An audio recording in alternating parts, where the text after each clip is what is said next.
I think we need some hazmat over here, guys. This thing is starting to...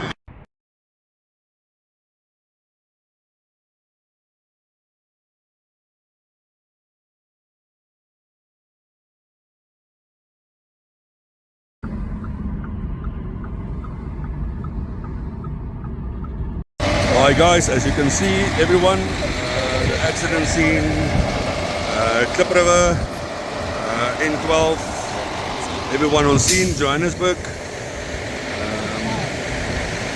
Now the road is still closed, driver is still trapped underneath. We'll keep you guys posted. Update on the body that they're still taking out, the guy is still alive. Waiting to see what is what. The whole highway is still closed. Everybody is here.